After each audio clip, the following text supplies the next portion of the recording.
when you forget that you got to do a show, and we talking behind the scenes, that's can be a problem. That can be a problem. What it do, y'all? Listen, what is it? June 5th. Team No Sleep. Y'all know me. Don't worry about me. But that guy right next to me, Montel Allen. What it do, brother? Man, blessed as usual. Got to thank God every day. We halfway down the year. The year's almost done. I mean, at Is least we that right? halfway through, right? That just means So that it's time for Christmas shopping almost. That's what that means. You better get ready. almost, man, almost. But man, blessed to be today, man. There's a lot of things going on in the world. I'm just so happy. God can put some shine on me, man. I'm so. I That's always got true. to get praise and ready to rock.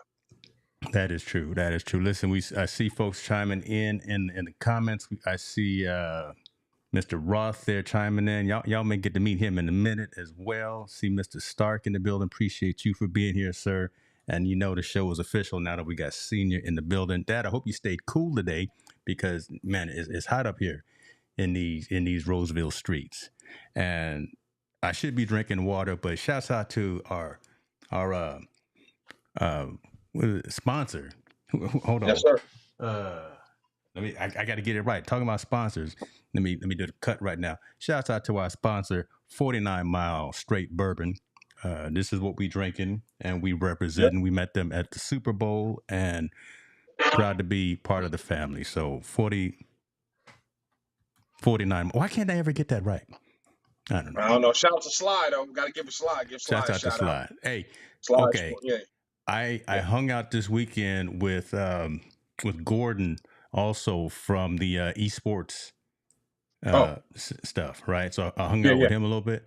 We got some things that we need to talk about for New Orleans. We got some things that we need to talk about for some other opportunities. So he liked what we did, and we may have some more opportunities to do some more engagement down the road. But we'll You know where I'm. You know where I'm I going. know Mr. Lee that just popped Steinberg. in I'm, my I'm head. See, shouting out right now. Mr. that Lee just popped in Steinberg. my I'm head, shouting so out I right had now. to say it before I get it. Martin, Yeah. I can tell you about where to get the bottle, and we're gonna get you a discount on the bottle too. We got the Team No Sleep discount, so yeah, you definitely gonna like that. Listen, man, let's go and get focused though.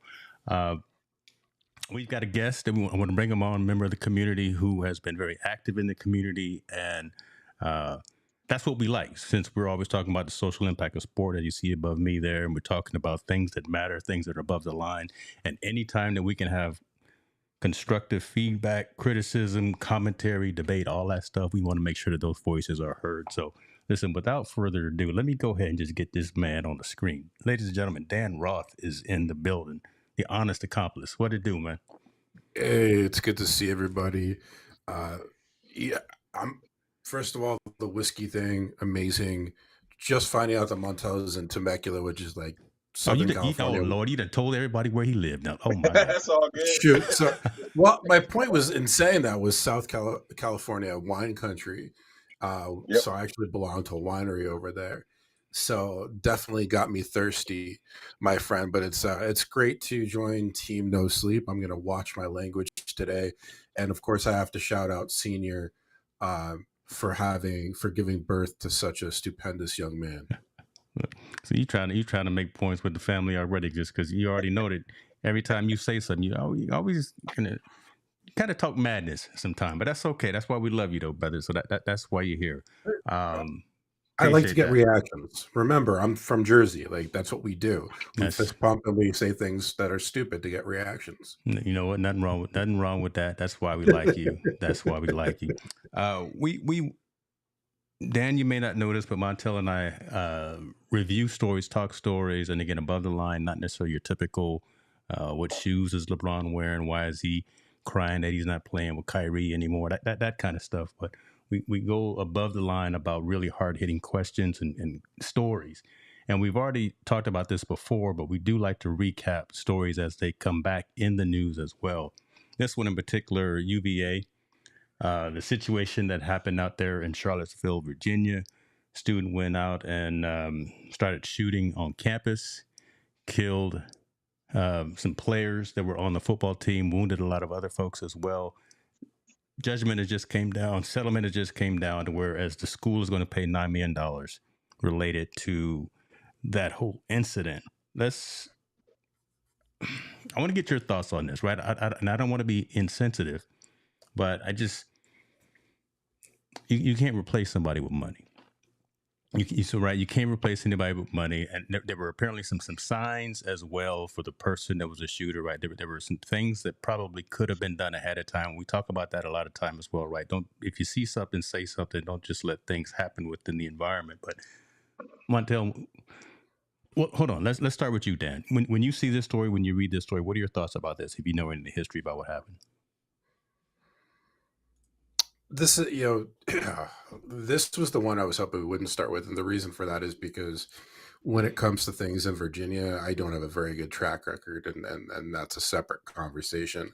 But the first thing that stood out to me is, the fact that they even got something done within 2 years is astounding, knowing our system. But I agree with you. I'm looking at this, and the two students that are wounded get 3 million apiece, so 1.5, take out tax, whatever the case may be, and now you're talking about what, 3 years salary. But how much trauma have they gone through? How much counseling are they going to need? How much has their lives been affected long term? And then, but I mean, this is hush money. Hush money. Well, so okay, that's man, you opening up worms already. The thing that caught me about this, and we'll dive into that a little bit more as well, and then Montel, I'll let you chime in. What got me was that the students that were killed, their family is getting $2 million. Apparently, that's the max that the state will provide. Students that were wounded, they get $3 million. Again, money is not the object, and again, you can't really replace anyone. But I almost wonder if those numbers should be reversed, and what else is going on. Montel, when you think about this whole incident when it happened, right? Again, the football players, we talked about it, we knew about it, and now they're getting a couple of dollars in their bank account. Just right. James, real quick clarification. It's 2 million each family that died and 1.5 per that were wounded. So those families that died are getting 500,000 more. Okay. Appreciate that clarity. Okay. Good to know. Okay. So my first thoughts, one, first to the families, right? And the victims that the shooter took action on. That's number one. Number two, it's hush money. I mean, let's address the elephant in the room the way it's supposed to be. It's hush money to keep them out. It's a way to get people in that community, especially, that kind of money. A lot of those people that haven't seen that kind of money, right? Virginia's not the most affluent state with a lot of millionaires. Mm-hmm. So to give them this kind of money seems like a lot of money on the surface, but it's not. It's for them not to be able to bring another lawsuit against the school. It's one of those things. If you sign this, you take this check, can't do another lawsuit against the school. And they're probably going to have some type of clause in there where I don't know if they can tell a story or whatnot. I'm not quite sure what else is involved in it. For me, I'm glad they did something, right? I'm glad they did something for the victims, because in some cases they don't do anything. They just let the courts do whatever. You got to sue us, go through the whole due process, and then we'll figure it out from there.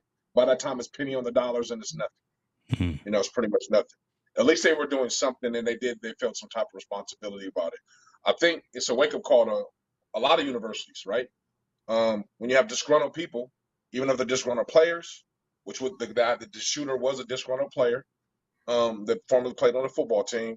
I think they got to start looking at those things, and they got to really address mental issues, things when it comes to violence.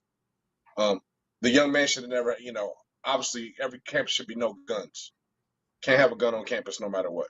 I think you need to be able to do a lot more things to protect your players. He was able to get on the bus, right? He got on the bus and started shooting first. How did he get on the school bus with that information? How was he able to live in the dorms with that information? How was he able to get a gun? We need to start kind of peeling back that onion. Figure out the ways to how so we can make those deterrents so those things don't happen. And I know there's no 100% foolproof way to stop it, but we can mitigate, minimize what's going on, some form, somehow, some way. My stance on gun control. We got too many damn guns in this country. Yeah. We do. We just got too many damn guns in this country, and it's too accessible for anybody to get. When you can order a gun via the mail, there's a problem. And I think gun companies and gun laws really don't care. And I shouldn't say laws. I'm just saying gun companies, gun manufacturers don't care. They just don't. They're making money hand over fist every year. You know, crime goes up, gun sales go up. So no one's trying to minimize the situation, and it's disappointing because we have incidents like this. We have Wow. incidences like happen at other college campuses. You know, we have all these things. So what we're going to do is just start giving money. You know, these are college kids. At least they got to live some life. What happened? What about the elementary school kids that get shot? Where's their family's money? Where's their millions of dollars they're supposed to get being victims? And that's kind of like it's disheartening, man. And just to throw money at it to hope it goes away. I get it, and I'm great that you did something, but to me, it's still not enough. I mean, it's just not enough. Change has to be in forefront. That's the thing right there. Yeah, I like that statement right there. Change has to be it, and it's something interesting that you said. I mean, it's almost like a weird supply and demand problem that we have, right? Yeah. Regardless of something happens, the gun lobbies, the gun companies, and again, Second Amendment, I got no problem with it, right? Everything in perspective, right? Let's put it that way. But this guy right here had issues, right? The kid came on campus, he had issues, displayed multiple red flags to erratic and unstable behavior. And I think what happened was, and again, hindsight being 2020, folks were just too scared or too nervous, or just looked at it and said, he's just in a mood, or we're going to leave him alone. But somebody saw something and nobody said anything. And now here we are, we got parents bearing kids. We got the domino effect that we always talk about as well, the other folks that are affected by this. So now, again, we talk about the mental issues, the mental concern, the mental stability that's now affected by all the other people that were involved as well. $2 million, $3 million. The numbers just don't, the math ain't mathing. The math ain't Go mathing. ahead, Dan. Go ahead, Dan. I'm more than happy to defer. So the only thing I was going to say is that, we're looking at, what is it, Division I, Division II school? Division I. Division I. That's what I thought. So it can't just be about payouts to the families. There has to be a monetary penalty for the school. And we know these D1 schools are making excessive amount. Now, I want to be very careful with how I say this. I'm not saying that you find the football program, because I don't necessarily know that it's the football program's fault. But if you then create a $50 million penalty for the school, or remove some of their ability to, for whatever the case may be, now you're making an actual imprint that they have to talk to their boosters, and they're going to have to make they're really going to have to make amends for people to start trusting them again. And unfortunately, we live in a society where it's the losing that money that's going to create and lead to that change that Montel is talking about. So it can't just be the payouts to the families. There needs to be real world implications. Yeah, I think now the way that NCAA climate is, the way it is right now, where you can cut a player at any time, basically fire him, right? Fire him from his job and fire those. They need to start possibly handling like disgruntled employees at all levels, because just like a post office worker loses his job, goes crazy, and then he does something, right? I think the same type of mental issue is happening there, and it's going to happen more often. You have a player that has a Division I scholarship, thinks he's going to be on the team. He's not good enough. He gets cut. It's the same psyche. What? I lost my job. I lost everything. Goes into a spiral thing of depression, anger, and now he acts on it. And this is the result we get to it.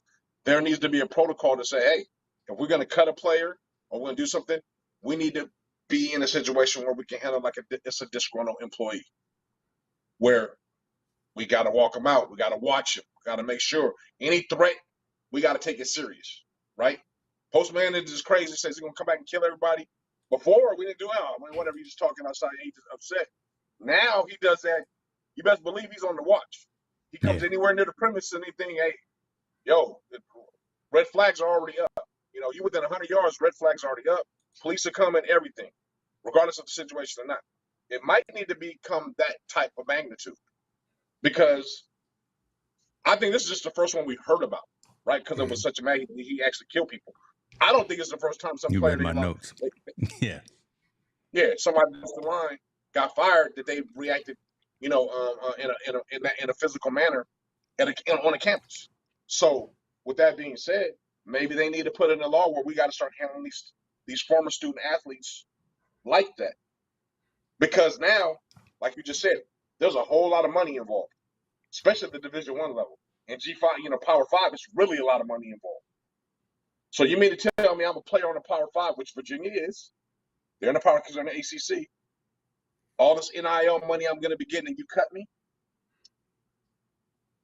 Think I'm not going to be pissed? I'm not going to be angry? What does that do to the program? What does that do to the school? Right? Again, because what does that do to everything? To everything, what does that do to just me, my mental psyche? And you're asking kids that are from the age of 17 to 22 to be able to mentally digest that and act in a correct manner. Man, those kids are the most likely to be able to digest that. They're young. They don't know how to handle those kinds of things. So I'm just figuring out how they're going to handle it. Go ahead, Dan. I'm sorry. Go ahead. No. I was interrupting you, but the only point that I wanted to extend to this is that when you're talking about the mental health, we also have to look at the fact that the majority of the football players are Black. And the fact of the matter is that less than 10% of psychiatrists in the United States are Black. So even when these kids are going and need the mental health support, they're not going to people that have lived experience that can relate to the situation that they're in. And that creates a whole nother set of challenges long term.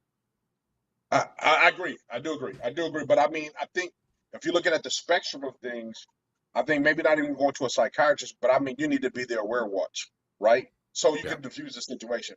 I don't necessarily need to come to you confined with you, but if I'm angry about something and you think I might react on it, watch me so I don't do that. That protects me and that protects the team.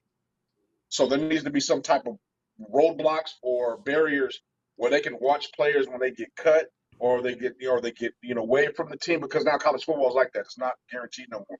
Or they lose their scholarship or something like that. I think they need to be on the watch, and there needs to be some type of security around that watch to prevent this situation from happening again. That's what Virginia should have said. We got something that's in place if this happens again. And throw money in them. It should have been that on top of the money to say we got some type of protocol in place that if this happens again, we're gonna try to minimize it as much as possible so it doesn't ever happen again.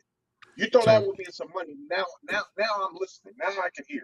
Now I'm attentive to it. Montel, I was, just to clarify, I was talking about those situations being for the players that are left having to recover after the situation. Yeah, that's what I was referring to. Absolutely. I agree with you 100%. Absolutely on that one. Mm-hmm. I like what Shirley is saying too. Intervention service for the existing students, athletes should be mandatory from the school budget, right? Because that's a good statement, because there's always, we hear programs for, okay, come on in, we're going to find you a place to live, we're going to find you a car, we're going to find you a job, we're going to do all these other things around securing the bag, like we've talked about before, making sure that, again, you're playing for a D1 school, you're All-American wideout, you're QB1, you're whatever that. We're taking care of that piece, but are we taking care to make sure that Dan Roth, when he walks on campus and he's away from his family and he may be walking around, again, don't want to pigeonhole folks, but he's walking around in a trench coat and it's 100 degrees outside. What's going on? He's got his head down, right? We see the signs, but we pretend that we don't see the signs and we don't engage and we don't interact. Well, counseling, psychologists or sociologists, just people to act like you care, right? And just to these folks. Go ahead, man. I'm even more, like I said, I'm even more like, if they get cut, because that's a drastic situation. That's like being fired. Cut. Like, if that happens within the sports program, I don't care if it's a tennis player, football player, baseball, it doesn't matter. If they get cut, we need to have barriers in place just to make sure they don't react this way. Right? And if they do come to the sports program or they do come to the facilities, we need to keep a watchful eye. Security that's on campus, guess what? Montel Allen just got cut from the team. He was very angered, very disgruntled when he left. There's an automatic eye on me. When I walk back to my dorm, there's an eye on me. There's an eye on me for the next 3 months. There's an eye on the mail that I get. There's an eye on the way I'm acting. If I'm interacting with someone, there is a watchful eye on me to make sure, boom, he doesn't pop off and end up killing somebody. And that You doesn't know, sound too intrusive, right? Hearing you say that, no. because I wanted to try to find a devil's advocate, right? I wanted to say, man, stay out of my business, right? I'm here trying to go to school. I'm doing my thing. But no, we're paying for you to attend this school. We paid your scholarship. You were on this team. We still want to make sure that your well-being is in order. So Well, at we, least as for that this semester, right? institution, For the remainder of that semester, I'm still on scholarship if I'm not for the year. So for that year while I'm there on campus, yes. And your name needs to go on the list. I don't care about your name needs to go on the list. Montel Allen, guess what? He was cut from the football team last year.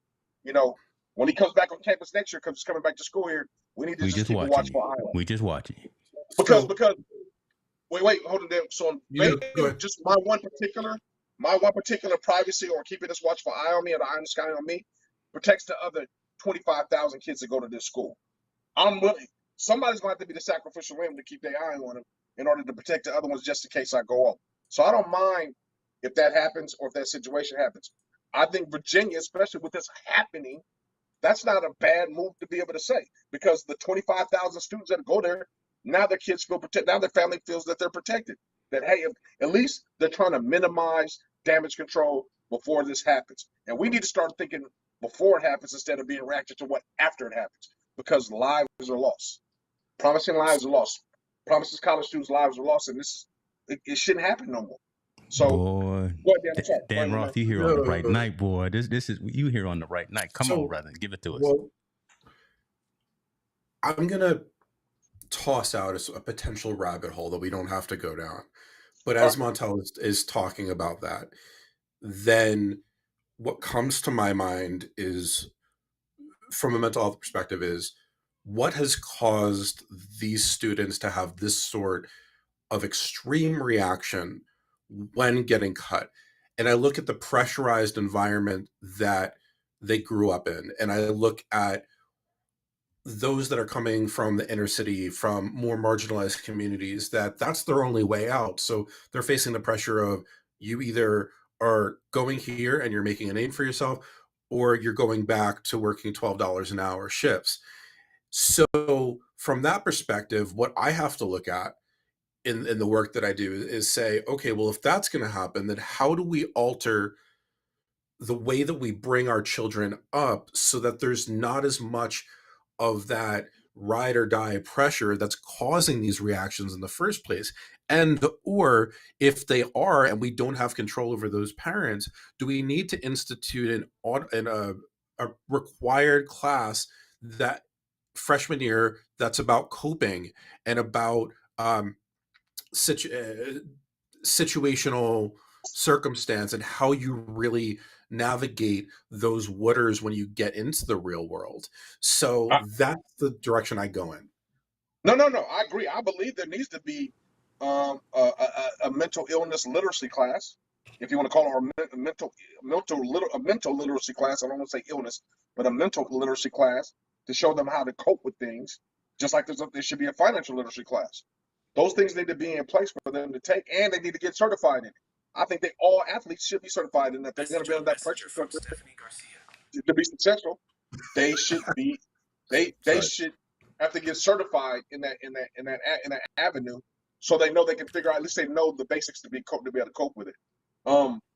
But that's for the school needs to put that in place. That needs to. And as far as like you said, the pressure cooker. I think when you're an athlete from when you're young, you kind of start to learn to grow up in that environment. And I'm not saying this is excusable, but you kind of learn how to grow up in it and cope with it a little bit more. I think the part that I think kids don't understand how to deal with is failure, right? And parents nowadays, they coddle their kids and try to keep them from failure. But unfortunately, failure is a part of life. So a lot of kids don't know how to deal with it. When they get to the age of 17, 18, 19, you've been coddled all this time and you don't know how to deal with failure. Then you end up failing. Now this whole psyche thing comes all into play. But I agree with you. I think there should be some mental literacy class that needs to be invoked in these universities to teach these kids how to cope when they run up to that roadblock failure. And then at least they got the power of no. Yeah. Now they got the power of no. Now once you have the power of no, now your decision that you make is conscious. It's not subconscious. It's not a subconscious reaction. Wow. That's hot right there. Dan, were you ready for this? Did you know we were going to go well, you've been in the audience, so you know we go quite deep into some of these conversations, man. Yeah, and you also know that this is what I specialize in. I That's mean, why for that's why I went off camera and I was smiling right here, just watching the interaction. But at the end of that, I do want to be cognizant of time and I want to continue to move on. But no one else. So again, I don't want to pat anyone on the back. I'm gonna pat Montel on the back and pat Dan on the back. No one else is going as deep into this conversation, I don't think, as we are. The part that matters. They're stopping at the money. They're stopping at the funeral. They're stopping at that piece right there. But now we're talking about everything and everyone around it. Does it make sense? Is it enough? What really should have happened, right? Because the hindsight, is 2020, but what should have happened and what is hopefully will happen moving forward.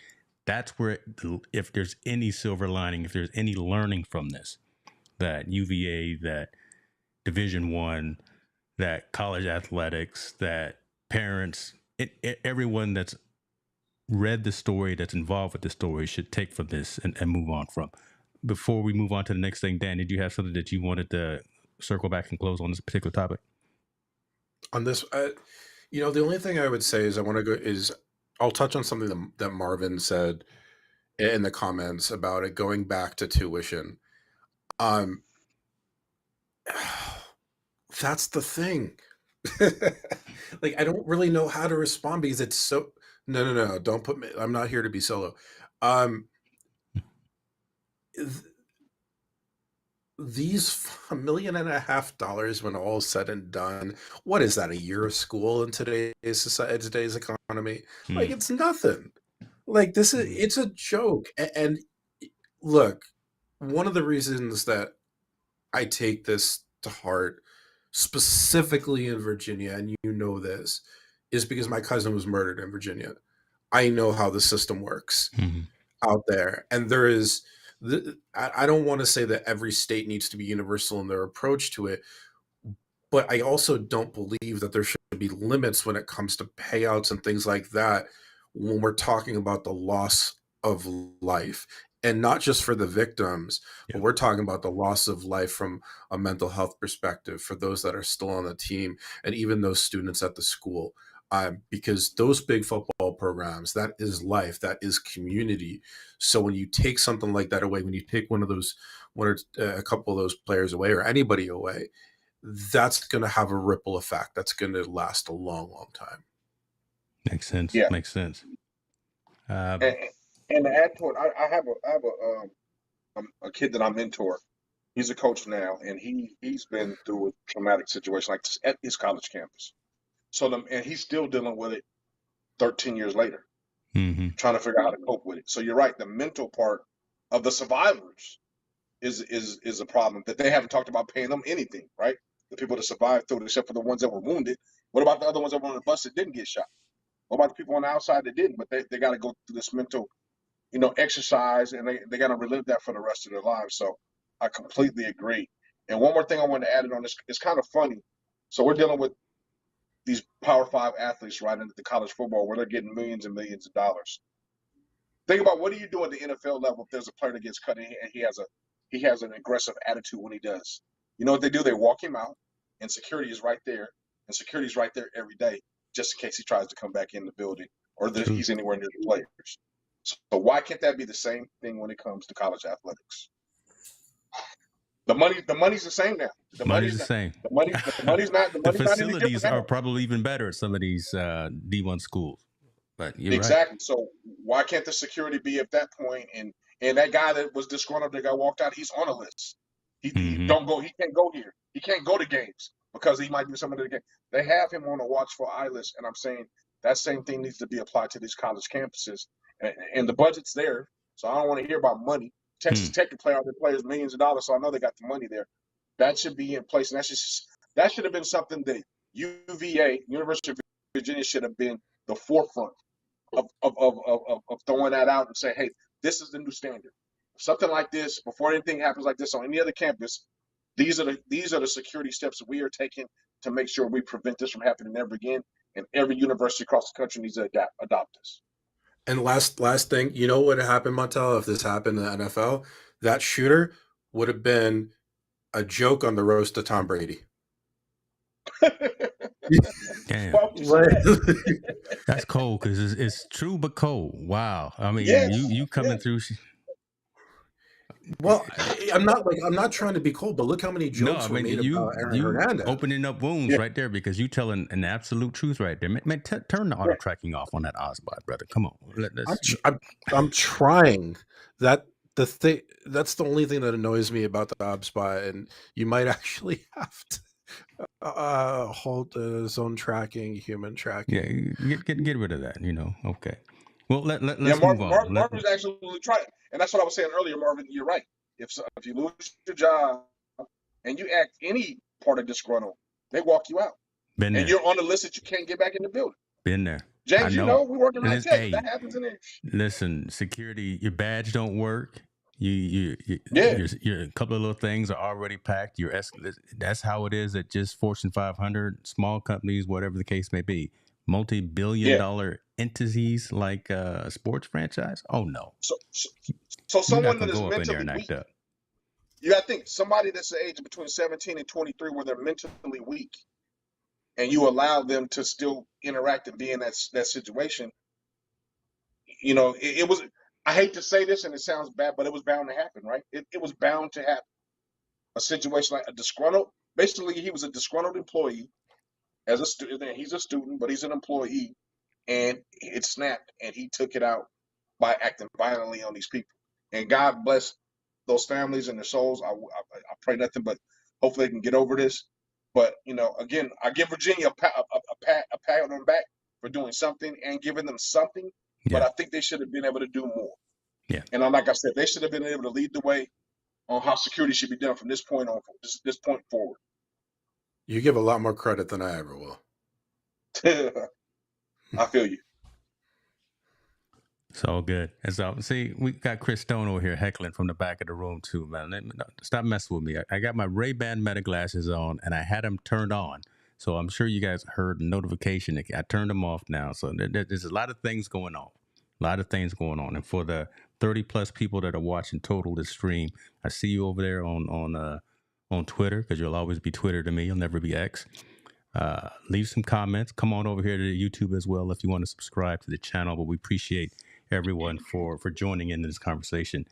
Let's stay with a little bit of football conversation. Let's stay with a little bit of college football conversation. And this one happened a week ago, and I need some answers. Oh my God, the Ozbot is drunk, brother. What I put it on standard. Let me remove here. I just removed normal tracking, so turn it all off. No tracking. All right. So while we bring up this screen right here, Shilo Sanders. How is one of the Sanders kids? This is a question that I have when I read this. Right, Shilo Sanders files for bankruptcy and legal woes. He's $11 million in debt. He's got issues going on in his life. How does a Sanders kid end up filing for bankruptcy with all the commercials, NIL, celebrities, entertainers coming to Colorado, checking y'all out, doing the thing?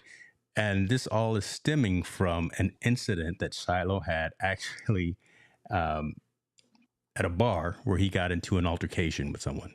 So there's a lawsuit that's stemming from that. But again, we always talk about folks making sure they have right folks around them. And Dion, I know, is taking care of his kids. I know Dion is making sure that Shador and Shilo and all his kids are toting that line the right way, right? He's trying to get them all to the NFL, top draft picks and all that. How does this kid end up filing for bankruptcy over an incident that he had happen at a bar? Now he's $11 million in debt. Montel, I need you to help me with this one, man. I need, while Dan is still working on his camera. That's an easy answer. Answer. I'm sure his dad and them said, file for bankruptcy, pay the guy penny on the dollars. That's what he's doing. I'm going to file for bankruptcy. That ain't right. I'm going to pay penny on the dollars to this guy in this lawsuit, and I'm going to go right on back, because everybody, I don't know if people know, but if you file bankruptcy and once it gets cleared and you get approved, you pay whatever else you own off, and guess what? Your credit starts all over again. Shiloh's about to be a millionaire, gazillionaire when he goes to the league. So This is something to, one, get the case going through, file bankruptcy, pay whatever lawsuit and whatever creditors he has out there, penny on the dollars, and then start fresh all over again next year. That's what this is all about. This is more of a financial move than anything. Now, how he got himself in this situation, I have no idea. That's the part that's complicated. You would think that Deion was helping him navigate through all these complications, these things that were going on. But evidently, he's overextended on the things that he's purchased and bought. He got this lawsuit going on. The NIL money doesn't come like everyone thinks it does. It's not like they just give it to you right away when you sign it. There's stipulations and things you have to do. That money probably is not coming in fine enough. I'm quite sure he lost some endorsements when they weren't winning last year. So all those things compacted his spending habits and all that stuff. But the funny part is, out of all this is funny, he just bought his dad a house. Yes, they did. Nice house too. He bought his father a house. Nice house. So you bought your father a house and paid. I wish I could buy you a house, brother. I'm sorry. My number, Dad. I wish I could buy you, but okay. But you know what I'm saying? You bought your dad a house, and then now all of a sudden I'm bankrupt. So you make sure you pay that off. And I mean, come on, man. You know how we do it. Let's put that in mama's name, daddy's name, somebody else's name. So don't come back to me. Let me buy this car and all this. And it didn't come back to me. And now I'm all in this debt. I don't want to pay this guy this lawsuit. Let's file for bankruptcy, give $100, get out of it, start fresh by next year. That's what I think this is going on. Right or wrong or indifferent. That's the way the big boys play the game, the money game. It's almost like you saying this is chess while I'm out here playing checkers. 100%. Dan, go ahead, my man. Wow. This is hilarious to me. Like this is the one that I have to watch myself from cursing because it's a crock. There's a couple things I want to point out. First and foremost, when we look at this article, the person that was suing him basically said what it says is that he said he had permanent injuries, which is the same as saying he allegedly has permanent injuries, which in no uncertain terms does not validate that actually occurred. Mm-hmm. We do not know that he had permanent injuries. Second is, now I don't want to condone violence of any kind, and I don't condone violence of any kind, but this was a money grab on this guy's play first before anything happened. Like, there's a lot of times that you can blame people, Trump, for going bankrupt, for declaring bankruptcy, just because it's a calculated financial move. But in this situation, the way that I'm reading it without knowing what actually happened from the physical encounter is I would wedge a bet that, yeah, he may have gotten assaulted, but assaulted could just mean he pushed him. Then the guy saw, okay, well, I know this is Sanders. They have a boatload of money, so I'm going to sue. They could sue for whatever amount they want. This is like, should have gone to this point. Should he have had people watching his back? Sure. But, in the scheme of things, this is nothing. There's a situation right there. There's what happened. Sanders was a student. He refused to put his cell phone away while he was in class. And then an altercation happened over a cell phone. Pushing and shoving, scratching and yelling. And now we $11 million in debt. Now we filing bankruptcy.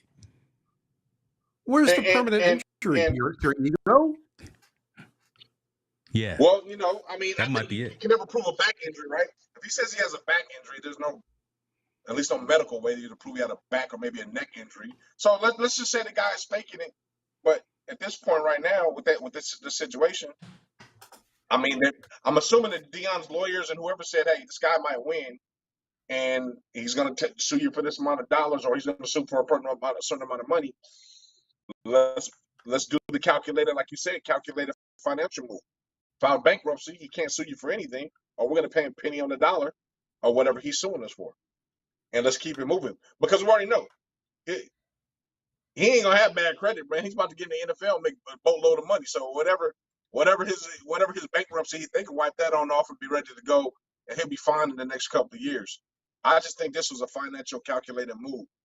for him just not only in this situation, but probably overextending to some other situations. Yeah, as well. I mean, so I'm sorry to cut you off. I'm sorry to cut, but this right here now makes me even question and wonder about old dude that filed the report. And again, I'm not a doctor, but if I was to look at an X-ray, I can't tell you if it's good or bad or whatever. But permanent neurological injuries and damage to his cervical spine over a cell phone. Yeah. Come on, this again was a come up. I don't know. We don't know. Speculating. This reminds me. Remember when Dennis Rodman kicked the cameraman? Yeah. And he was about to react, and then he's all of a sudden curled up and was hurt and got his 700 some odd thousand payout. Hey, That's the same. I mean, Dennis Rodman.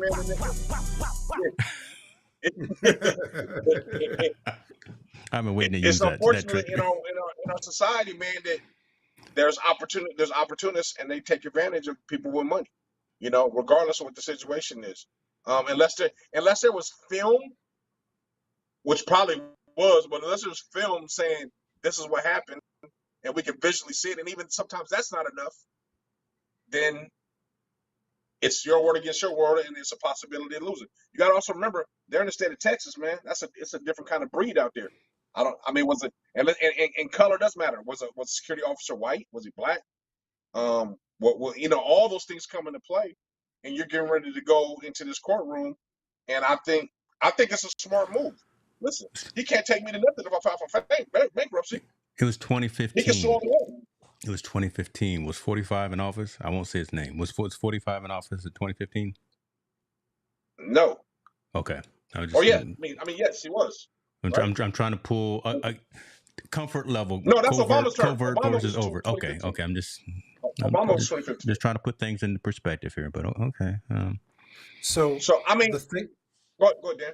Go ahead. No, I swear to God, I don't mean to keep interrupting you. What Rude. I would like to see.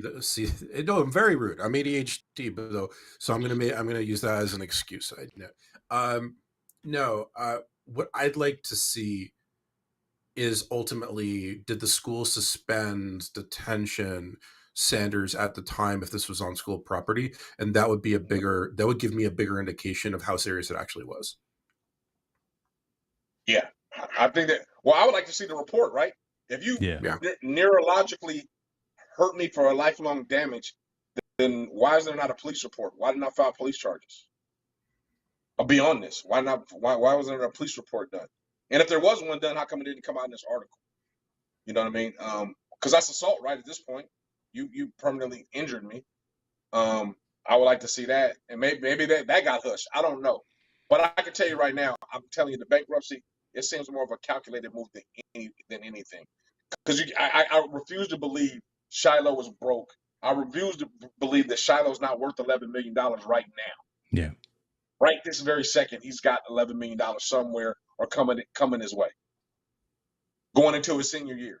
Who's going to probably be a Heisman Trophy finalist, who plays for a Power 5 team, who his daddy is basically the mayor of Colorado, and he has a boatload of stars coming to see him. And that opening game alone, when it's televised, is going to be probably break the score about another $200 million.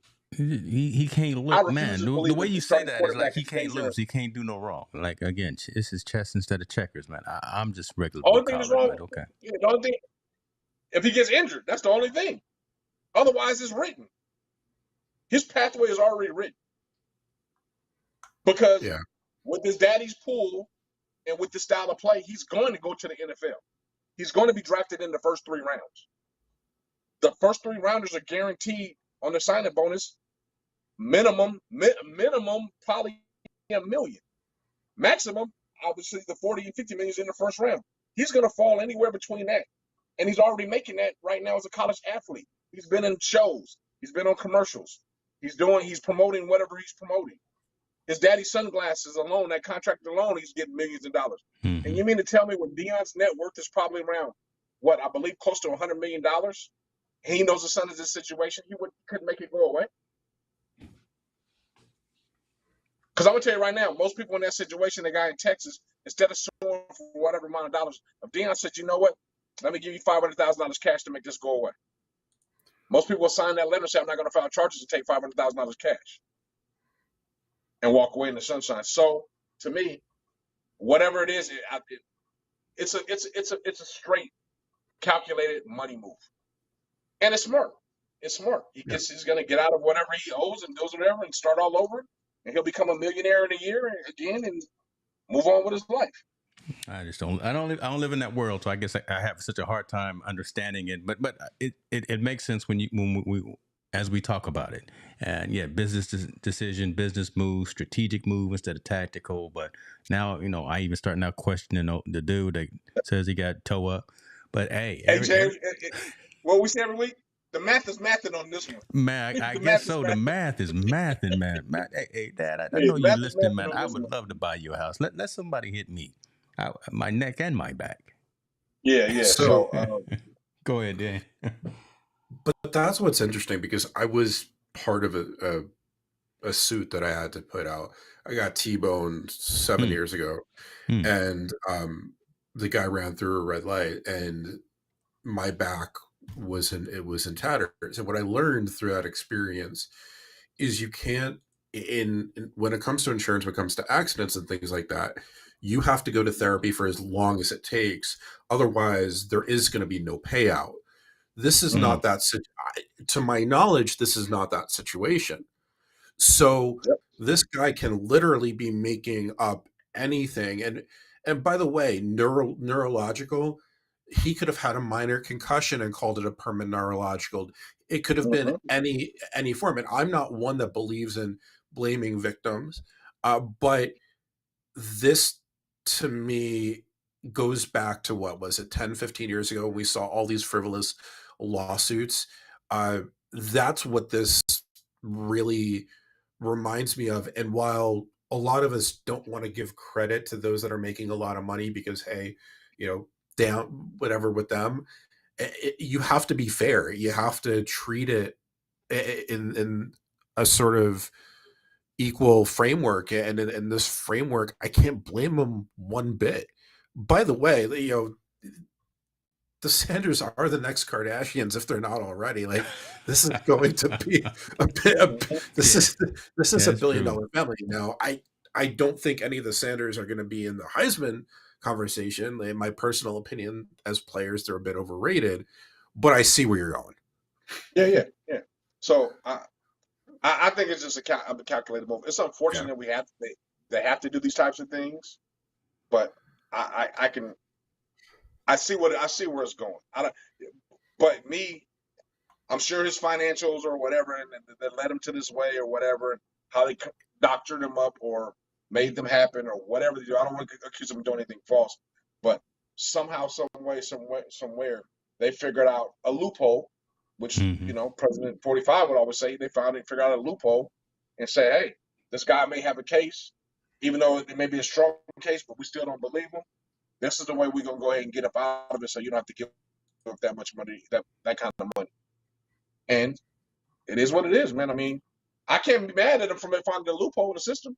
Can't be mad. It doesn't seem well. right. I'm just mad because I'm not able to take advantage of these loopholes. But hey, like Marvin just said, let Oprah bump into me. Man, listen, everything gonna hurt. I can't see. Everything gonna be hurt. But it's all right. And hey, Shirley said, I get a car. We all get a car. But okay, we not gonna wish violence on nobody. And shouts out to Oprah, because if she want to come on too, we gonna leave that open. Let's move on. Let's a lot of money conversation. Dan have one more comment.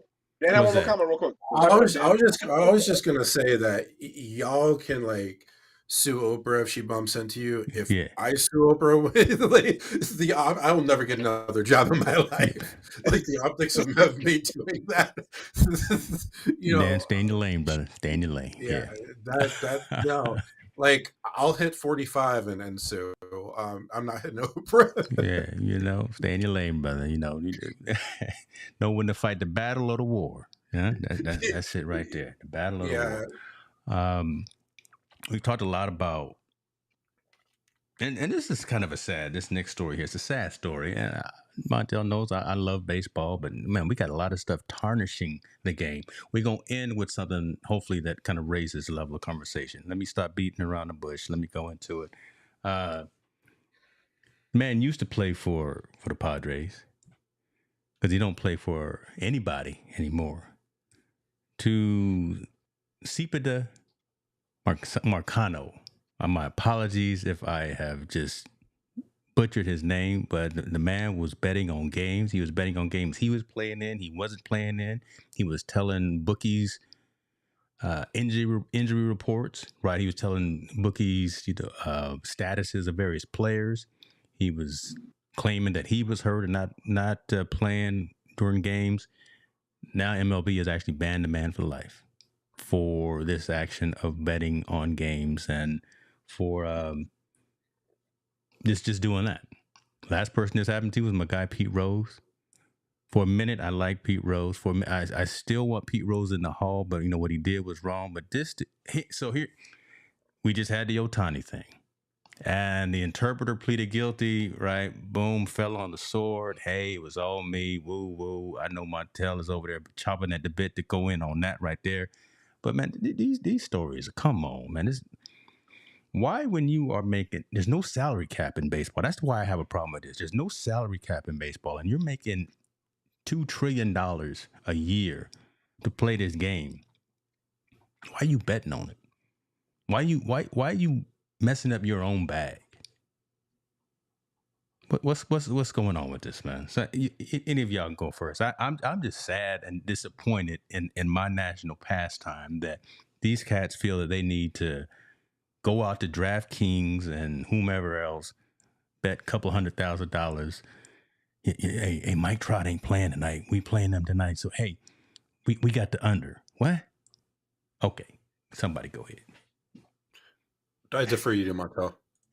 Oh, me? Man, Major League Baseball is hypocrites. They're so hypocritical. Tell us how you really feel, man. Tell us how you really feel. I do, because, man, Ohtani, I don't care what they say. They could tell me under the moon that the interpreter did it. There is no way you allow your interpreter to get access to that kind of money. No, you'll never give your interpreter that kind of money. You back on that story right now. We talking about my man here. No. But I'm saying, okay, they gonna do that, and then now we hear that this dude is betting, and now they have a problem with it. Don't get me wrong. I understand the gambling thing and how it works and all that stuff, and then he can skew the games and all that other good stuff. I get that 100%. You know what, Major League Baseball? Since you have a big problem with betting, and if the person's the face of your franchise or the face of Major League Baseball, you won't do anything to him. You'll conjure up a story saying it was an interpreter that did it, but yet we're gonna go to a person that did it, and you caught him. Now you ban them for life. I'm saying, man, you know what? Open it up. Let everybody bet. Let them police themselves. Everybody bet. Everybody can bet on baseball. Bet on yourself, bet on the game, do whatever the hell you want to do. Because the bottom line, man, they're obviously not doing a good job policing it, right? They're not doing a great job policing it because they're finding all these people that are gambling on it. I just think, man, Major League Baseball needs a complete overhaul, period. Policies, procedures, guidelines, everything across the line, they need a complete overhaul. Because they're not doing, I don't think they're doing what they're supposed to do. They pick these silos of people that they want to target and go after and do it. So that leads me to believe if Ohtani gambles, or his whatever interpreter was gambling, supposedly, this guy's gambling. I'm quite sure between Pete Rose and this dude gambling, there's been a whole lot more gambling in baseball. See, you turning over trash now. Well, yeah. Okay. Well, don't single nobody out without looking at the whole team. Look at everybody. And like you said, now that the paperwork is there because you got DraftKings and all these other things, so there's always a paper trail. Yeah. Because it's not internet based and where it's coming from. Look on that on everybody that's playing on the NBA and the Major League Baseball roster, and let me know who's betting.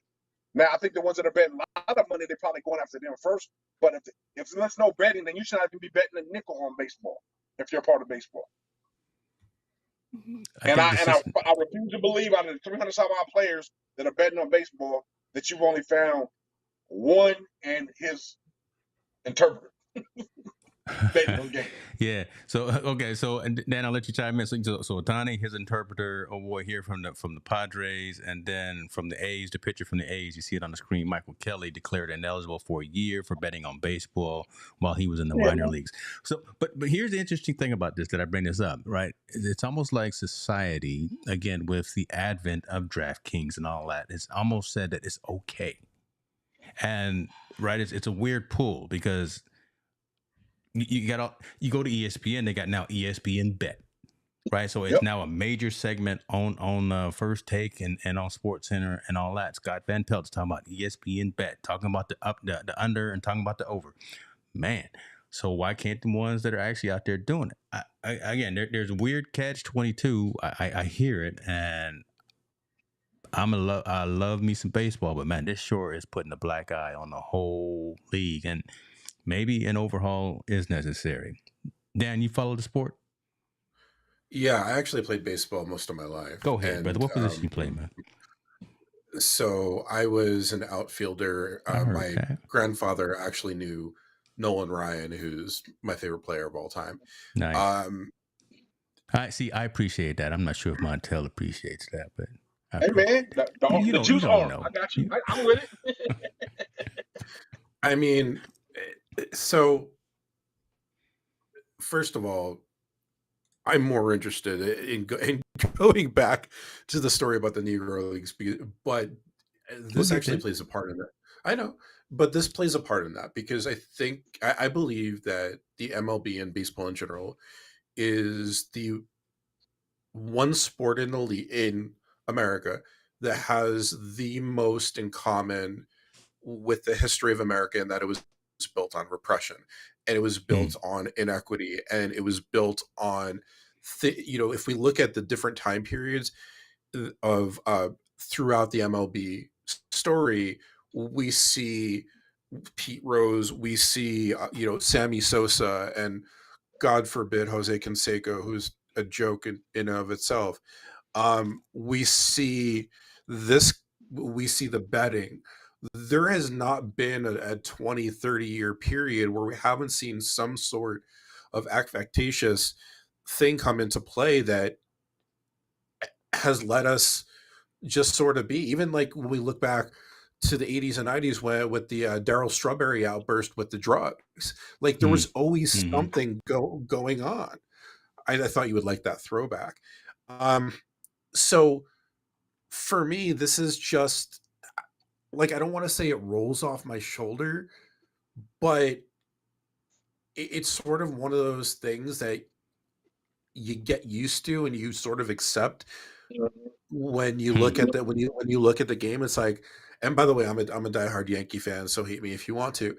But the other thing I look at is, okay, we have 387 bets totaling $150,000 between October 22 and July through November of last year with the legal sportsbook. So if we break that down, that's what, a couple dollars per bet. Then I sent you a link, James.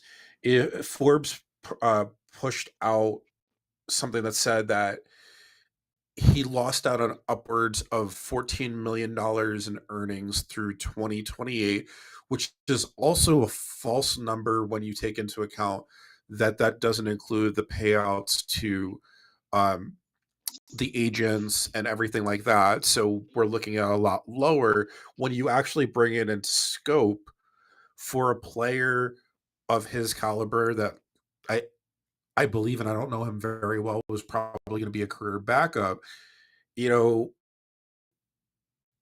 What's he going to do after he's done with the majors? So you put yourself in the mind of some of these players, and it's not that you condone it, but you start understanding a lot better where they were coming from. I would rather, just personal opinion, I'd rather ban some of these women beaters for life than these bettors.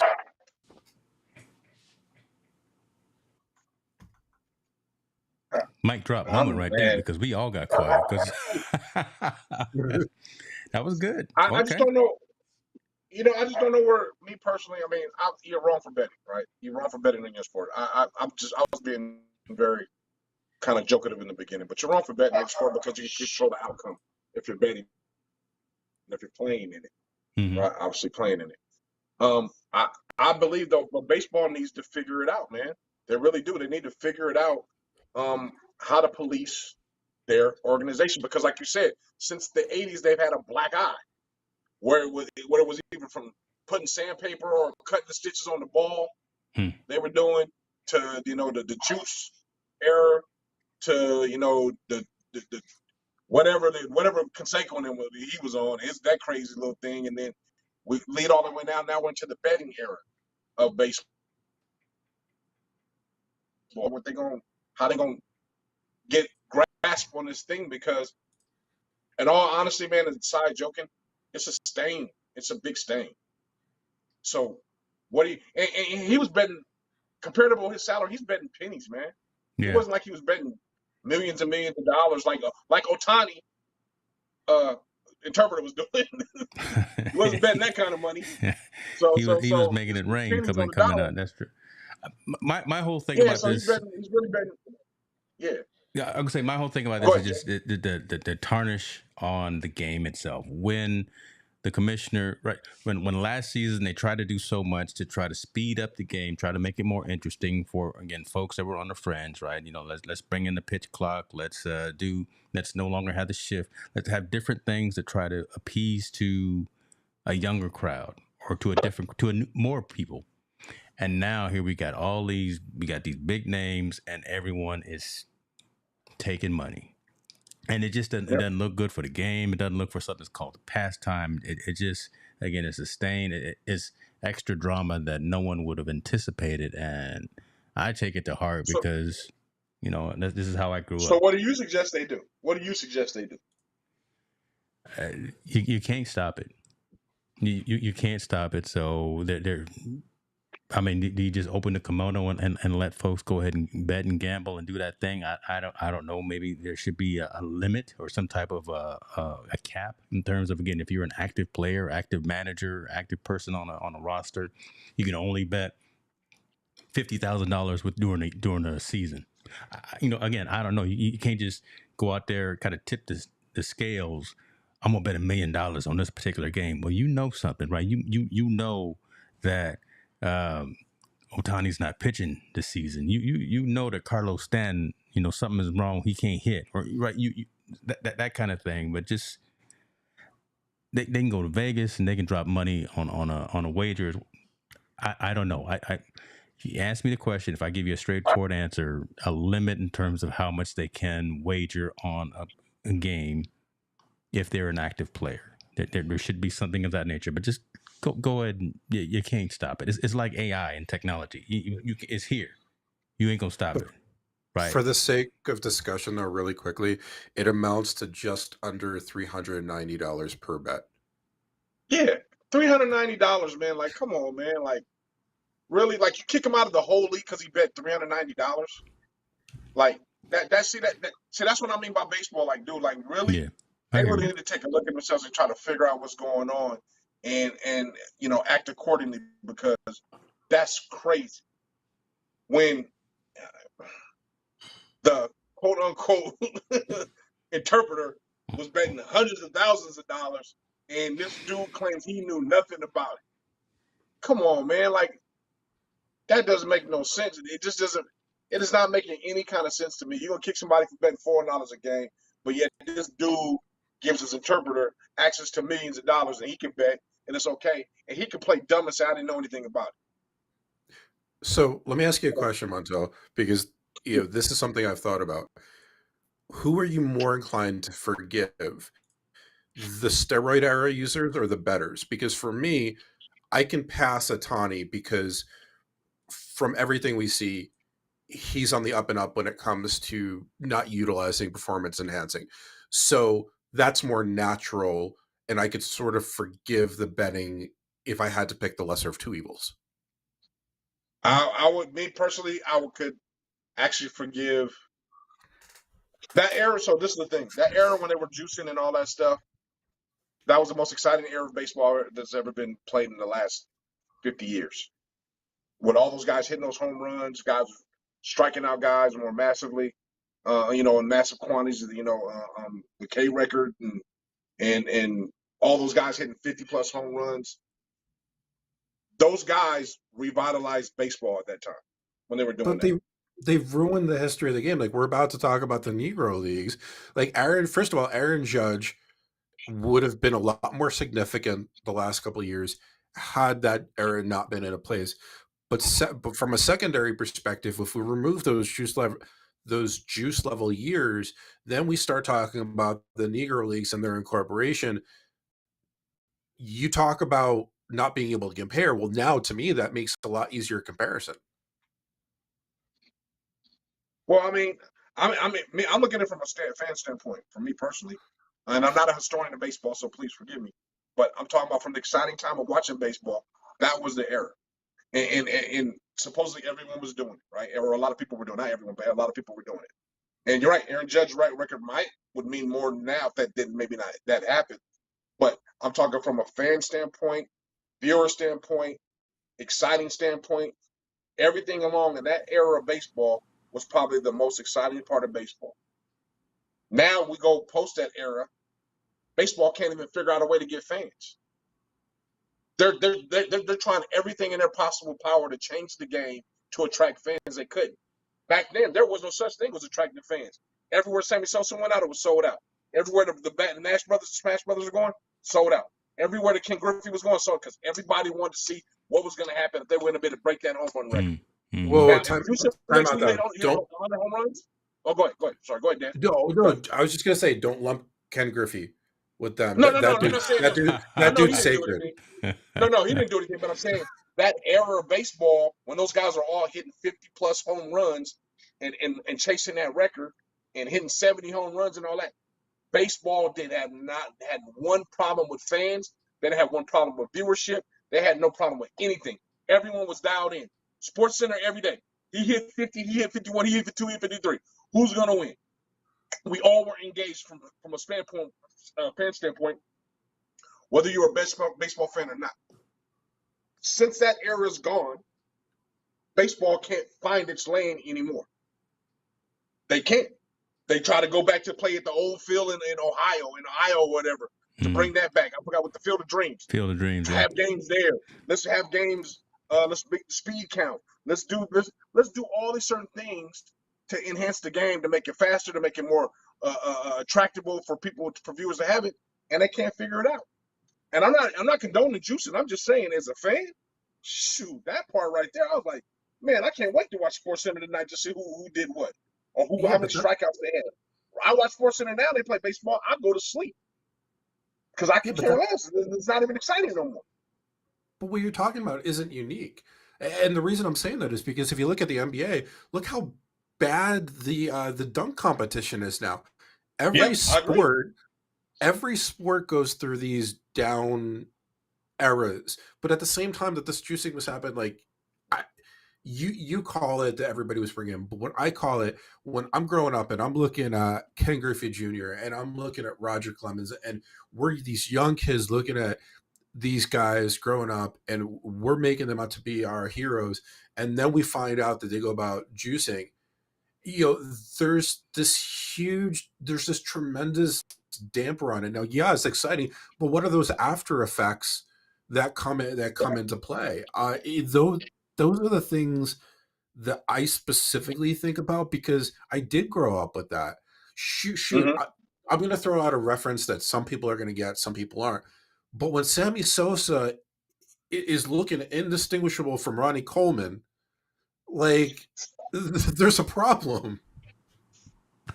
Yeah, I mean, from a pure standpoint, absolutely. From a general fan standpoint, I'm not as pressed on them doing what they did like that. I'm really not, because to me, baseball was an exciting thing. I know it was illegal. I don't condone it being illegal, but right now, especially now with this many years removed, it's like, damn, dude, that was live when they had that. That was like, man, like, I know Barry Bonds supposedly juiced. Mark McGwire said he juiced and all. But dude, they was hitting 70 home run. I'm like, where's it coming next? And then we get to this post era, right? They clean it up. And that was a little thing they cleaned it up. Tell me right now, since they cleaned it up, baseball hasn't been able to catch its niche since then. So if I'm an investor, I would be like, shit, I'm losing money. Money's lost. I can't even get the fans to come back in. When we can watch TV and watch a game, and you can go to a Detroit Tigers, and there's hardly no one in the stands. That's You how go it to is up San here at Diego Oakland. Padre game, Yeah. it's halfway empty. Oakland has to move because they can't get fans. Yeah. So I'm saying downplaying. You're now downplaying, like you. So you bring up the Tigers. Well, you had one of the best hitters of the generation, and Miguel Cabrera that was there. And this is where, like, I have an immense level of respect for you. I think this is going to be one of those we have to agree to disagree, because I always look at these things and, like, here's the other component that I look at. As you're growing up, as you're watching during the juice era, parents are teaching their kids how to swing like these juicers. I'd rather, when Ken Griffey Jr. has the most beautiful swing I ever saw, but who are they going to compare it to? The guy that's hitting, like, it just, so I have a different outlook. No. But my argument would be that is like, baseball is, I'll be real, it's dying in America. So it's hard to get kids to play Little League and to manage that way all the way through. It's a dying sport. Our area, when we're coming up, there wasn't, even though there were juicing the ones watching, it wasn't a dying era. Kids flocked to play baseball. Mm-hmm. Kids were going to play baseball in groves, whether they were teaching them how to hit wrong, right, or indifferent. The game was attractive then. It hasn't been attractive since then. That's an unfortunate true statement, because I even seen in my area, it's more, football's always been near the top, but now it's lacrosse. And like, I'm like, where did lacrosse come from? Right, as more and more kids are wanting to go play different sports, a lacrosse, a pickleball, or something else besides baseball. I love this dialogue, man. But not even that though. But I mean the faces. I can that era, and obviously I was young in that era and I followed it. I can name 10 faces in baseball. I can name 10 guys that played on baseball teams. I can name everybody that was basically on the All-Star game. Now, because I'm not attracted to baseball no more, kids and myself can't hardly name half of them. We don't even know who they are, and they're probably great baseball players. And I know, and I'll be the first one to admit, I'm not a huge baseball follower. I joke around James all the time, and people that are starting in baseball, I get where they're arguing, but I'll stand by it on 10 toes all day. The game was so attractive then, even though it was illegally, and now it's just not.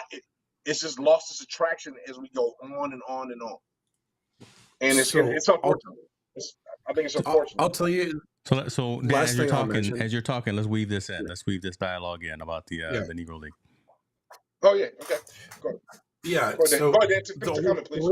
No, the only thing I was going to mention to kind of close out is, I understand where you're coming, but part of that is and this goes across all sports, the insane cost it takes just to get an average ticket.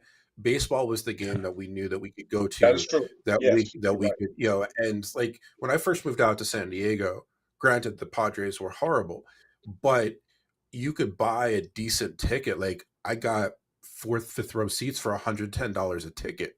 That's unheard of now. Mm-hmm. Yeah. So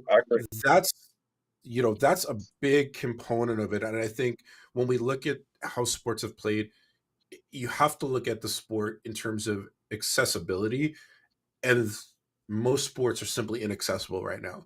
So, and by the way, I'm just for clarity, hockey was always my first sport, and football and baseball right there. So that's where I'm coming from. But I asked James. That's that New Jersey in you right there, boy. What? So that it's an interesting story. My father brought me to a Devils Islanders game. It was my first game ever. I was like 4 or 5 years old. And you know how you see like the one player and you liked how he plays, so then you like hook on. And I could have easily been a Ranger fan if that was my first game, but Scott Stevens, who's one of the greatest defensemen that ever lived, I just kept on cheering for him. Then we had season tickets to the Devils, and I learned Hmm. how to give parents at hockey games the middle finger. But that's a different story for a different time. So yeah, the reason I wanted to bring this up is the Negro League is because I found this really interesting when you both went over it last week, and I think the part that I found confusing was Montel discussing, there's so many differences between the MLB and the Negro Leagues, and I didn't understand that. So No, yeah, so and like I can understand if there's a difference of opinion, but when there's a fundamental thing that's like, well, what makes it different? That is where I get confused and I want to follow up. So after the episode, I did some research and I found that there were three main differences. One, it wasn't such a big difference in that the quality of teams was grossly different. So some teams are going to have a lot better teams than others. The other was that the frequency of the games was scattered a lot more just based on availability. There was a larger field, so pitchers did have a tendency to have the edge. But as we look at fields around the Major League Baseball, that's not such a big deal. There was a note about the baseballs being somewhat different, but I wasn't able to do a decent amount of research. The only other component I'm going to add in that isn't necessarily super prevalent, but I found really interesting is while the MLB never had accessibility for Black individuals before the turn, the Negro League actually allowed a white pitcher to play for two separate teams. His name was, I sent it to you, James. It was Dick.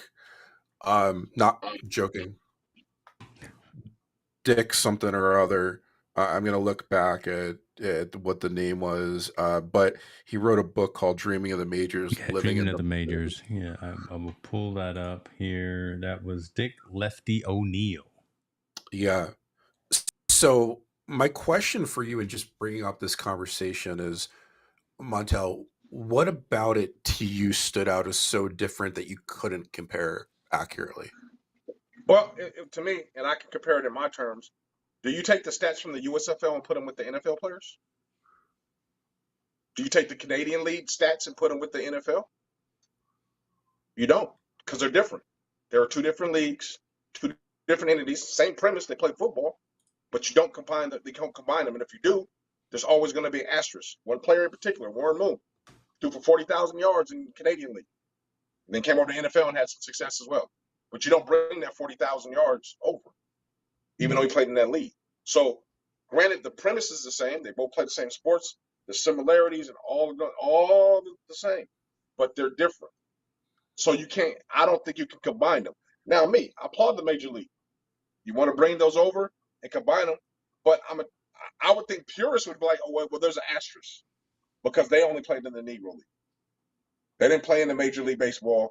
They didn't play into that. And the reason why I say it's an asterisk by the Negro League players is because that's being incorporated into the Major League. It's not the other way around. If it was the other way around, Major League was going to the Negro League, I'd say everybody in the Major League needs to have an asterisk next to their records that they're doing because they played in a different league. Same thing, vice versa. So, great attempt. Don't know what the reasons for, but great attempt to bring them all together just to do comparison notes. But I don't see the reason for it, for one. And two, I think when you do that, I'm not sure what is the end game. What are we trying to prove by doing that? I'm not really understanding from any aspect. Why is it so important for them to incorporate the Negro League stats into Major League Baseball, So into the majors? this is my stance on it. I feel, Yeah. and I'm just gonna call this out. I feel weird. You both know that I work in humanity, but there are times, even as such, where coming from a white male perspective, it feels a little bit weird. And this is one of those situations. I don't give a rat's patootie about the incorporation from the MLB standpoint. What I really look at is, can you compare or not? And to me, segregation and lack of equal rights cannot be a reason not to have something as part of it. So when you talk about the USFL and the Canadian Football League, well, I understand where you're coming from to a certain extent. But when we look at what is the separating factor that was prohibiting one set of players from being in the other league, and you could say that the single item that was prohibitive was segregation, that is where I call bullshit. Pardon my French. Mhm. I can see where you're coming from with that. I do, but I mean, I still it's different. You're not playing in the same thing. You can't compare. You can't compare apples and oranges because well, actually you can't compare. Uh, um uh, uh, uh, um, to me with those sports, and like I said, you can't compare the stats from somebody in the USFL, which was a former league that played and had that, and incorporate their stats into NFL. They're two different. I could compare them, put them side to side, and say, yeah, absolutely. Herschel Walker was the man in the USFL, and he did great in all these yards. But bottom line, when I bring USFL over to the NFL, hold on, it's not the same. And if I'm in the NFL, I'm like, hold on, those stats don't hold compared to what I did it here at this level. And you can argue which one was better and which one wasn't. But you can't say, hey, he can go down this lower league and have all these great stats and come over here and now he's supposed to be the leader when in actuality, I don't think he is a leader because he didn't play against the same level of competition or the level of competition, lower level competition. There's always going to be a difference there. Me with Major League Baseball. Oh, go ahead, Dan. I'll let you go ahead and intervene. Go ahead. No, it's a question. Why did Doug Flutie play in the Canadian Football League? Why did Herschel Walker play in the USFL? The real questions that this is me asking you because this is going to lead into the point I'm going to make. Why did they? Yeah, Doug why Flutie did opportunity. Doug Flutie opportunity because he couldn't make it in the NFL, and Herschel Walker went for the USFL because of money. They were paying him more money in the USFL. You're proving my point. Respectfully, you just proved my point. He couldn't cut it. He couldn't cut it in the NFL. In the NFL, there's nothing that tells us that these players from the Negro leagues could not have cut it in the MLB, and that's my point. Okay, but Herschel Walker was able to cut it in the NFL and played in the USFL. So why is this that from the USFL doesn't carry over to the NFL? Because they're different. No, he made a choice. But I'm saying he eventually came to the NFL. He played in the NFL, played in both. Doug Flutie did. He played in both. Warren Moon played in both. But you played in a different league to gather all your stats. I hear what you're saying about segregation, man, and I wholeheartedly believe 90, half of those players that were in the Negro League could have played in the Major League Baseball, but they didn't. They didn't. So they played in a different league. And comparison side by side, I would love to see that stat. I want to see the top 10 pitchers of all time in the Negro League go against the top 10 pitchers of Major League, and let's compare who would have had the best. Because talent-wise, that's argumentative. Neither one of us is there to be able to see. We think they could play there, but we don't know. I'm here to. I know for a fact you can't incorporate the USFL stats and bring them over to the NFL and say, okay, this is what he had. This is what he had. Jim Kelly stats from the USFL and compare it. If Jim Kelly stats from the USFL and he brought over the stats what he had in the NFL, he'd be the all-time passing leader in the NFL. But he didn't. He played some there and then he came over and you use the NFL because this is my league. I don't need to incorporate those other stats in there. I can compare them side by side. Great for an analytics purpose, but they're not a part of my league. They didn't do it in my league. Okay, but then here's the only other point that I'll make, and then I really want to hear James' perspective on this. When we look at, and I'm going to make some assumptions. Some are based in fact, others are just making assumptions here. Players' stats are not looked at the same from a minor league to a major league level. I'm not talking about baseball, I'm talking about in general. Yet, I'll use the NHL as an example. So the NHL, when you look at the minor leagues, the AHL is their top.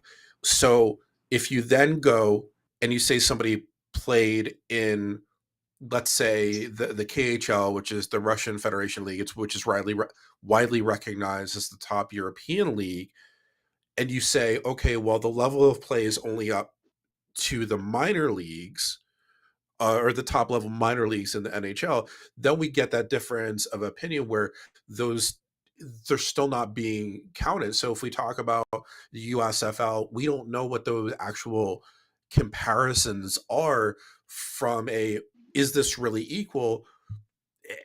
it really does blur the lines. But you know, I just I know this sounds weird. It just doesn't like deep down in my gut, it doesn't feel right not to be able to say the Negro leagues and the MLB are at the same. My question would be: is then why doesn't the Major League Baseball says, you know what, we're adopting the whole league? The Negro League was a part of the Major League Baseball.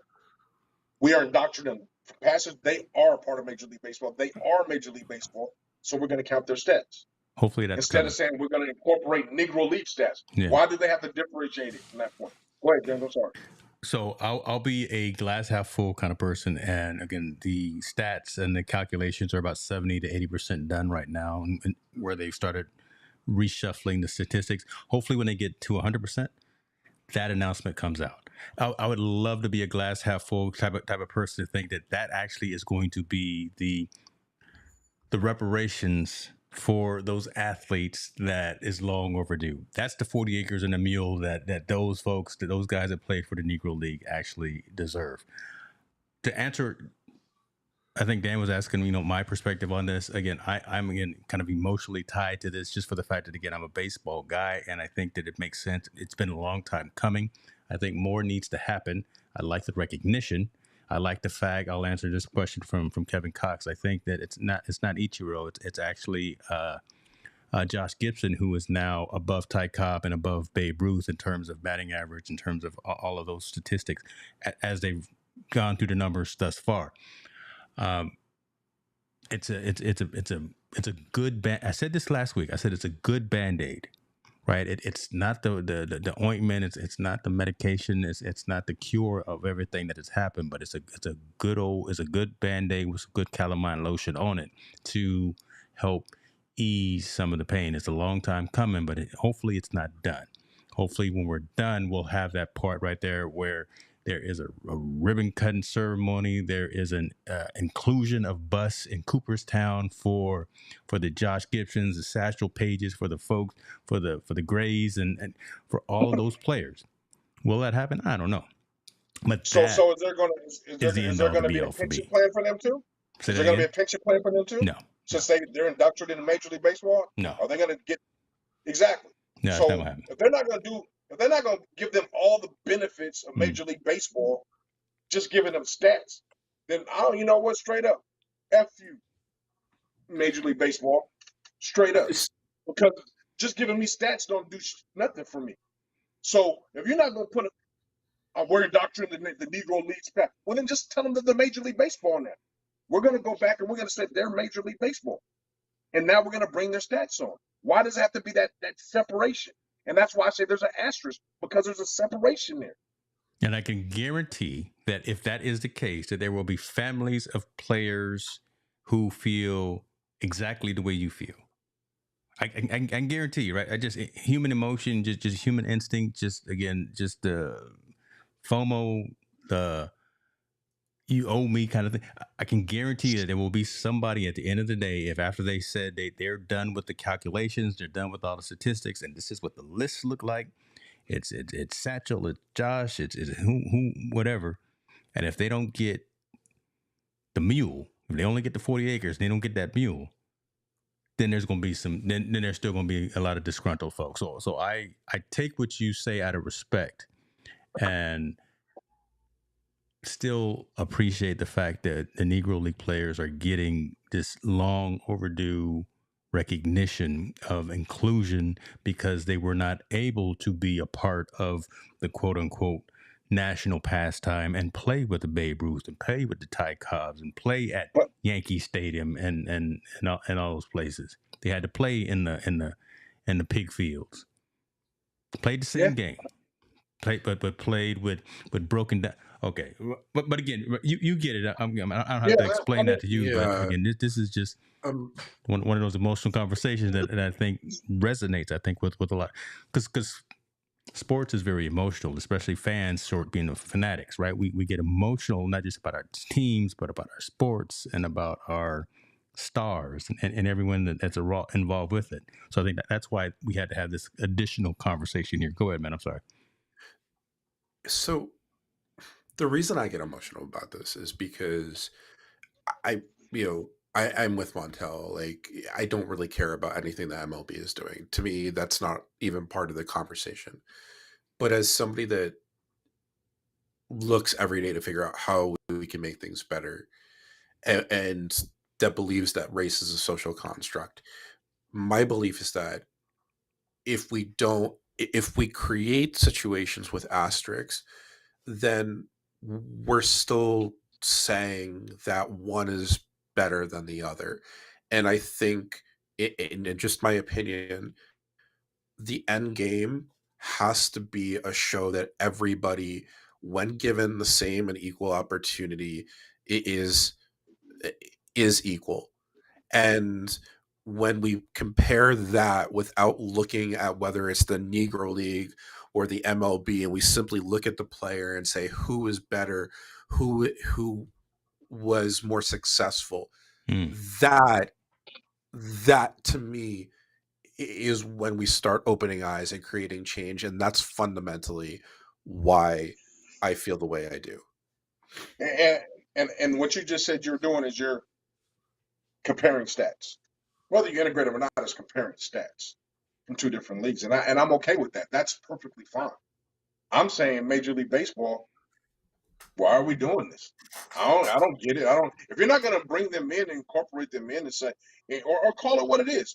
Hey, we want to compare what the Negro leagues did in comparison to major leagues. That's what we want to. That's what we want to do, and we want to combine them together. And we want to see who's the top batter, who's the top home run hitter, who's the top all this stuff, and compare those just because those are comparable leagues. They played in the same eras, the same premise. I'm all okay with that. But don't tell me you're going to incorporate Negro leagues with the Major League Baseball, and that's our start. That's our start. That's our recognition. Man, come on, man. If that's the case, you're doing that, like you said, to band-aid or whatever, or this long legacy of guilt or whatever the hell you're trying to do. I don't even know.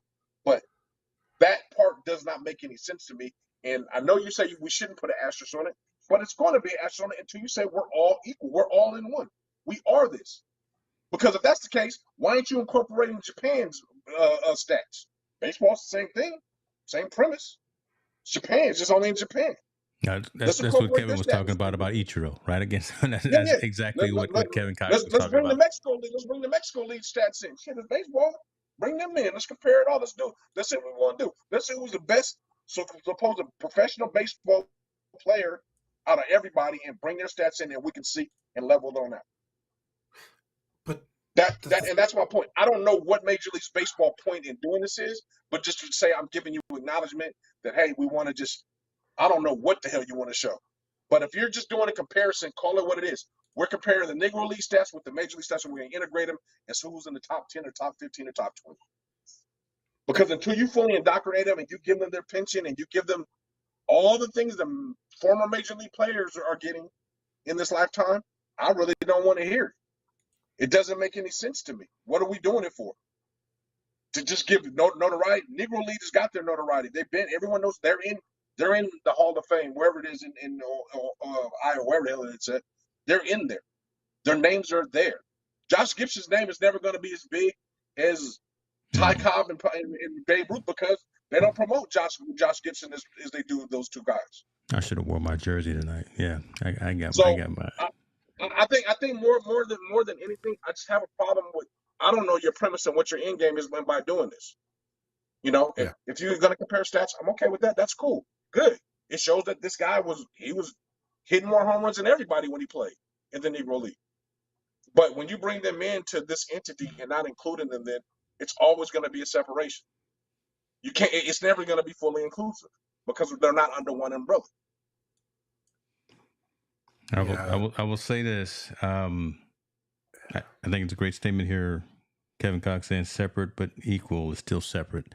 Dan, I'll let you finish with the last statement you had to say. But again, I think this maybe once we get from the 75 to 80% completion of this calculation or whatever, and see what baseball ends up doing. Because again, we can assume that they're going to do right, or can assume they're going to do everything that we want them to do.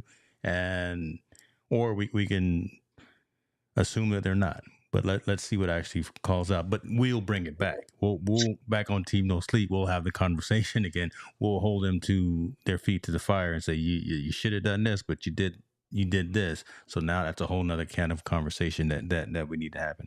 I'll let you close it out right there with whatever you got, brother. I actually think it belongs more on conscious conversations, because as I'm hearing Montel talk, Yeah. I'm realizing that we're not far apart in our opinions. What I realized as Montel was talking is that I think the impact for me is that this is bigger than the game of baseball. This is about Tulsa, Oklahoma. This is about drown towns. This is about reparations. This is about how we look at ourselves and others within the context, and how we really are able to remove, well, let me use this term, and how we're able to decolonize as a nation in order to better things. Because this conversation, you know, this happens, it's just a much bigger conversation. And I remember being a hockey guy. What was the name? Willie O'Ree, I think was his name, was the first black player in NHL history. And then you brought in these other black players, but they were brought in primarily to fight, and you had all these different things. So how can you really? It's just a larger conversation, and it's definitely, as everybody listening, it's an extremely emotional one across the boat. I agree with you. I appreciate that. So, Keith Pelzer, if you're listening, brother, Conscious Conversations, little plug from Dan Roth. That we may have to have that conversation. We may have to do a 4-way conversation. And so, hey, Montel, we typically go for a long time on that. So I'll wear yellow glasses. Hey, make sure you get some juice or and a snack, because me and Keith will go for 2-3 hours on Conscious Conversation. So we may have to do that. I had one thing that I wanted to go over, but we're gonna save that for next time.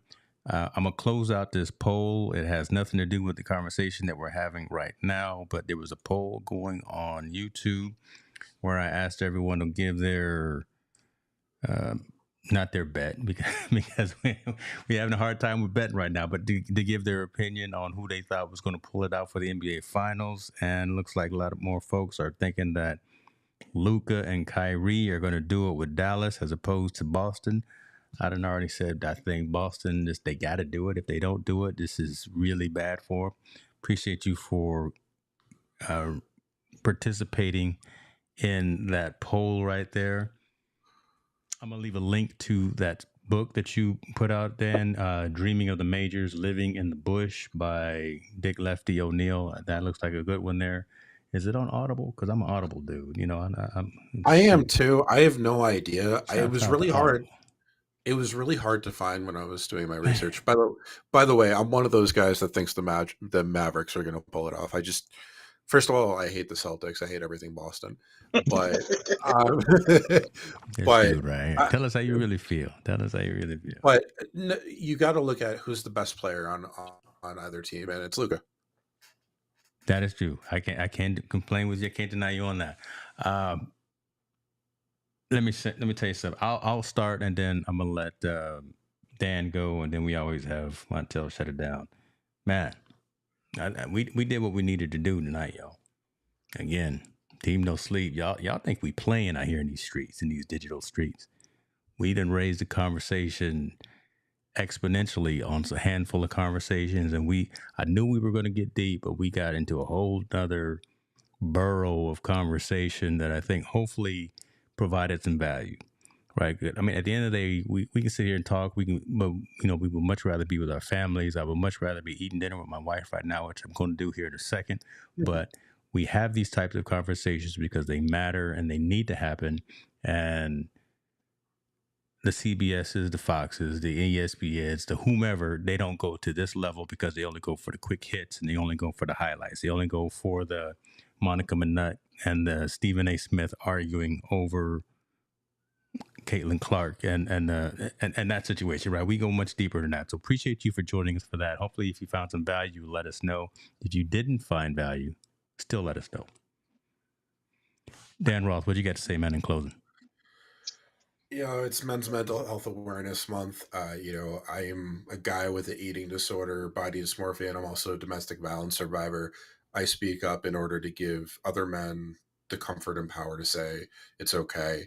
So please take care of yourselves and others. I appreciate being part of this conversation. I'll have to grab some wine with Montel at some point.